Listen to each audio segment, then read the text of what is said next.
আচলতে আপোনালোকে নিশ্চয় জ্ঞাত যে অসমৰ মাননীয় মুখ্যমন্ত্ৰী শক্তিমন্ত্ৰী আৰু এপিডিচিএলে অসমৰ জনসাধাৰণৰ ওপৰত স্মাৰ্ট মিটাৰৰ যোগেদি যি মাধমাৰ সুধাইছে আজি অকল আমাৰ মৰাণবাসী বুলি নহয় গোটেই অসমবাসী আজি জুৰুলা হৈ গৈছে। ইতিমধ্যে ইলেক্ট্ৰিচিটি কনজিউমাৰ এছ'চিয়েশ্যনে সংবাদমেল পাতি অৱগত কৰিছে এটা কথা যে য'ত 80% বিজুলী খৰচ হয় তাতহে আচলতে স্মাৰ্ট মিটাৰৰ প্ৰয়োজন আছে বুলি তেখেতসকলে ইতিমধ্যে সংবাদমেল যোগে কৈছে। আৰু 20% য'ত বিজুলী খৰচ হয় সেই ঠাইত কিন্তু কোনো কাৰণতে স্মাৰ্ট মিটাৰৰ প্ৰয়োজন নাই। কিন্তু অসমৰ মুখ্যমন্ত্ৰী আৰু শক্তিমন্ত্ৰীয়ে আজি প্ৰত্যেকটো ঘৰত স্মাৰ্ট মিটাৰ লগাই দিছে। আজি যাৰ বিনিময়ত আপোনালোকে দুৰ্ভাগ্যজনক কথা চাওক, আজি অসমত যিবিলাক PMY ঘৰবিলাক দিছে চৰকাৰীভাৱে ফ্ৰী ঘৰ আছিলে সেই ঘৰবিলাকৰ ঘৰ ফ্ৰী লেট্ৰিন ফ্ৰী তাতো কিন্তু তেখেতসকলে কি কৈছে স্মাৰ্ট মিটাৰ লগাইছে। য'ত এগৰাকী বৃদ্ধ বনিতাৰ 70 টকা আহে 80 টকা আহে আজি তেখেতসকলৰ 800 টকা আহিছে।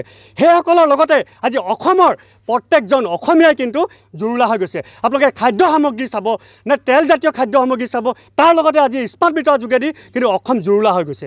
এই ক্ষেত্ৰত আমি দুৰ্ভাগ্যভাৱে এটা কথা ক'ব বিচাৰিছোঁ অসমৰ মাননীয় মুখ্যমন্ত্ৰীক, বিধানসভাৰ মজিয়াত ডিঙি ফুলাই ফুলাই হিন্দুত্ববাদী লিডাৰৰ নিচিনা হিন্দু মুছলিমৰ ভাষণ দিব পাৰে তেনেকুৱা এটাই ভাষণ যদি তেখেতে শক্তিমন্ত্ৰীক নিৰ্দেশ কৰা হ'লে যে অসমৰ গঞা ৰাইজৰ পৰা এই স্মাৰ্ট মিটাৰ উঠাই দিয়ক নিশ্চয়কৈ 24 ঘণ্টাৰ ভিতৰত উঠিলেহেঁতেন।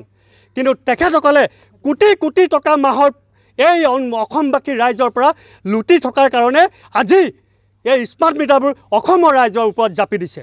গতিকে এই ক্ষেত্ৰত আমি অসমৰ মাননীয় মুখ্যমন্ত্ৰীক এটা কথা অনুৰোধ জনাইছোঁ, আপোনাৰ যদি মাটি বাৰী যদি আপোনাৰ কিনিবলৈ পইচা কমটি হৈছে আমি দিম, আপোনালোকে আপুনি এটা ফাণ্ড খোলক কিন্তু অসমৰ ৰাইজক প্ৰতিটো ঘৰত এটা টুলগেট বহাই লৈ আজীৱন এটা টুলগেট বহাই আজীৱন পইচা কালেকশ্যন কৰা অসমৰ ৰাইজে কিন্তু সহ্য নকৰে আৰু অসমৰ ৰাইজে সহ্য নকৰিব। আমি অনাগত দিনত আৰু কেইটামান দিন চাই লওঁ। আজি আমি সৰুপথাৰ যুৱ সমাজৰ উদ্যোগত 17টা জাতীয় জনগোষ্ঠীয় সংগঠনৰ নেতৃত্বত ইয়ালৈ আহিছোঁ। পুনৰ আমাৰ আলোচনা হ'ব। আমি চৰকাৰক নিৰ্দেশ দিম, উক্ত নিৰ্দেশৰ সময়সীমাত যদি মৰাণৰ পৰা স্মাৰ্ট মিটাৰ তেখেতসকলে যদি উঠাই নিনিয়ে আমি চব আনি ইয়াত ভাঙিম। এইটো স্পষ্ট কথা। কিন্তু জয় অসম। নমস্কাৰ, মই অজয় ফুকন আৰু এইখিনিতে সমূহ এনি ভাৰত চেনেলটোৰ যিসকল কৰ্মকৰ্তা আছে সকলোৰে মোৰ ফালৰ পৰা শুভেচ্ছা জ্ঞাপন কৰিছোঁ। অসমৰ আচলতে সংবাদ জগতত নতুনকৈ আচলতে এটি আত্মপ্ৰকাশ ঘটিছে আমাৰ নিউজ চেনেল এনি ভাৰত, আৰু এনি ভাৰতৰ এটা খুব ধুনীয়া এটা অনুষ্ঠান হ'বলৈ গৈ আছে।